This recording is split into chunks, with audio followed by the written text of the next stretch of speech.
India के अरबपति businessman Ratan Tata से किसी ने पूछा कि कोई ऐसा लम्हा जिसने आपकी जिंदगी बदल दी हो, जिससे आपको सबसे ज्यादा खुशी महसूस हुई हो। रतन टाटा ने जवाब दिया, मैंने दौलत भी बनाई, वसीले भी बनाए, दुनिया के महंगे तरीन घरों में रहा, अपनी जिंदगी में महंगी महंगी चीजें भी खरीदी। फिर वो वक्त भी आया जब इंडिया अफ्रीका के तेल का 95% कंट्रोल मेरे हाथ में था। स्टील मिल का मालिक भी बनना, बहुत कुछ हासिल करने के बावजूद मुझे इतनी खुशी नहीं मिली जिसका मैं तसव्वुर कर सकूं।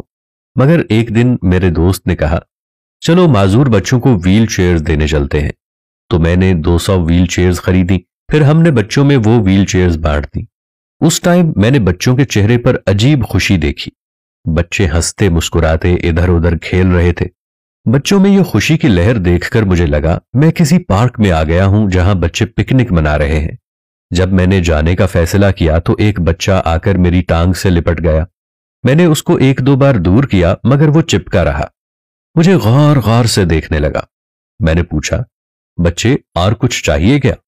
फिर जो उस बच्चे ने जवाब दिया, उस लम्हे ने मेरा नजरिया बदल दिया। बच्चे के जवाब ने मेरी सोच को बदल दिया। बच्चे के जवाब ने मेरे अंदर को बदल दिया। बच्चे के जवाब ने मेरे अंदर के इंसान को झंझोड़ कर रख दिया। मैंने बच्चे से पूछा, बोलो? तो उसने कहा, मैं आपके चेहरे को याद रखना चाहता हूं। जब मैं आपसे जन्नत में मिलूंगा तो एक बार फिर से आपका शुक्रिया अदा कर सकूं और मैं अल्लाह से यह दुआ कर सकूं कि हम टांगों के बगैर वाले लोग थे। मुझे व्हील चेयर से दुनिया को देखने का हुनर आपने दिया था।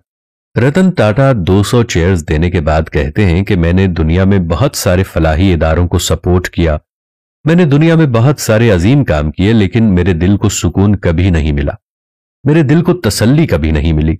लेकिन मेरे अंदर जो खुशी थी वो इतनी कभी मुझे हासिल नहीं हुई जितनी उस बच्चे के एक फिक्रे ने मेरे अंदर खुशी भर दी कि जब बच्चे ने कहा कि मैं आपको अपनी आंखों में समोना चाहता हूं, मैं आपको अपनी आंखों में भरना चाहता हूं कि जब क़यामत वाले दिन मैं जन्नत में जाऊं और वहां जाकर मैं आपको देखूं तो मैं आपसे दोबारा वहां मिलकर दोबारा शुक्रिया अदा कर सकूं। अल्लाह तू बहुत अजीम है, तू रहीम है, तू करीम है। तो हमें जितनी दौलत अता फरमाता है मेरे पाक अल्लाह, हमें इससे गरीबों की भलाई करने की तौफीक अता फरमा। मेरे पाक अल्लाह, तूने जो कुछ हमें अता किया है इससे हमें खुशियां खरीदने की तौफीक अता फरमा।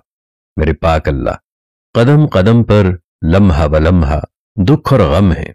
मेरे पाक अल्लाह, हमें लोगों में खुशियां बांटने वाला बना दे, हमें सच्चा मोमिन बना दे।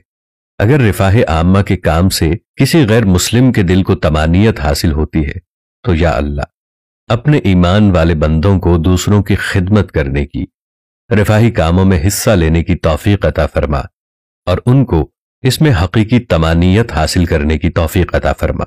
आमीन या रब्बुल आलमीन। उम्मीद है कि आज की वीडियो आपको काफी मालूमाती लगी होगी और इससे बहुत कुछ जानने को मिला होगा। वीडियो के बारे में अपनी राय जरूर दीजिएगा। फिर इंशाअल्लाह किसी नए मौजू के साथ आपकी खिदमत में हाजिर होंगे। तब तक के लिए अल्लाह निगहबान। वीडियो को लाइक तो कर लिया होगा दोस्त, अब मुझे फॉलो करके अपना दोस्त बना लो, हमेशा सही राह दिखाऊंगा।